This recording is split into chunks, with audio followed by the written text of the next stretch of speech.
पास। जैसे अमित ने रेलवे के बारे में बताया, एक और महत्वपूर्ण सेक्टर है किसी भी बढ़ती हुई अर्थव्यवस्था के लिए, और वो है एविएशन का, उड्डयन के क्षेत्र में। राकेश पांडे के पास कुछ बड़े एविएशन एक्सपर्ट मौजूद हैं। Rakesh, quick reaction.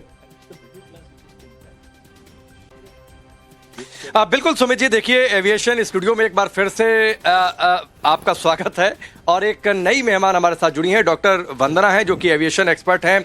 आपसे थोड़ी देर बाद बजट पेश हो जाएगा, ठीक 11 बजे से ये सिलसिला शुरू हो जाएगा। आपको बतौर एविएशन एक्सपर्ट क्या सबसे ज़्यादा उम्मीद है, किस पर सबसे ज़्यादा जोर हो सकता है और होना क्या चाहिए? शुक्रिया for having me in your studio. सबसे पहले तो मैं ये कहूँगी कि ये सरकार की जो पहचान है, which is reform, perform and transform, इसके हिसाब से, इस पहचान के हिसाब से हमें चलना चाहिए। और अगर अभी देखा जाए, of course there is lot of concentration on air turbine fuel, because air turbine fuel जो है it is 1/3 of the operating cost of an airline, and हम इस समय बात कर रहे हैं ये duopoly को end करने की, और हम ये बात कर रहे हैं कि we are bringing more and more airlines in, such as Shankh air and others that are being introduced, where SpiceJet and Akasa have a very short role to play। अगर ये सब हमें करना है तो हमें एयर टर्बाइन फ्यूल का rationalisation जरूर करना पड़ेगा। आपने ये बहुत लंबी चौड़ी तैयारी की है सुमित जी, देखिए काफी सारे डॉक्यूमेंट्स इन्होंने भी तैयार किए हैं, इसको समराइज अगर 3 पॉइंट में आप करें।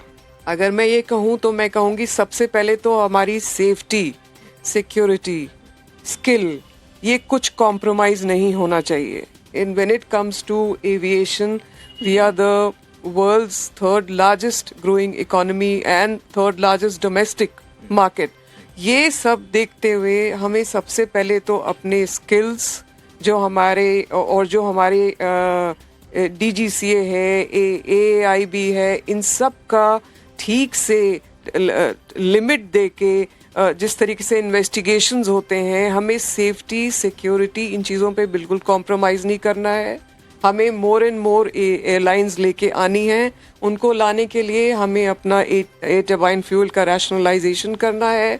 हमें जो ये नए नए एयरपोर्ट्स खुल रहे हैं, जैसे नवी मुंबई खुल गया है, अब जेवर एयरपोर्ट खुल रहा है, हमें इनके लिए ऐसी फैसिलिटीज़ देनी है, even including aviation cargo, because जहाँ तक आपकी कोल्ड चेन लिंकेजेस हैं, जहाँ तक आपकी वेयर हाउसिंग है, लास्ट माइल कनेक्टिविटी है, इस सब पे ध्यान देना है। एंड ऑफ कोर्स जो उड़ान स्कीम हमारी एक्सटेंड हुई है बाय 10 साल से, इसमें हमें मोर and more regional connectivity, viability gap funding देनी है टू रिमोट एरियाज, और हमें ये डेफिनेटली कॉन्सेंट्रेट करना है on more green field and brown field airports.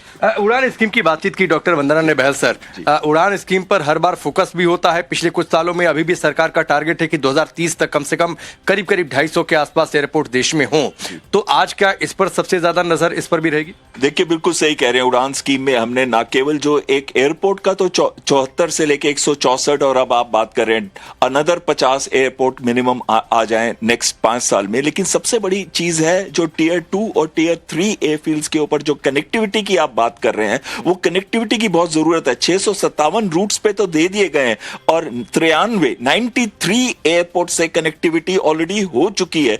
और जहां तक आगे की बात कर रहे हैं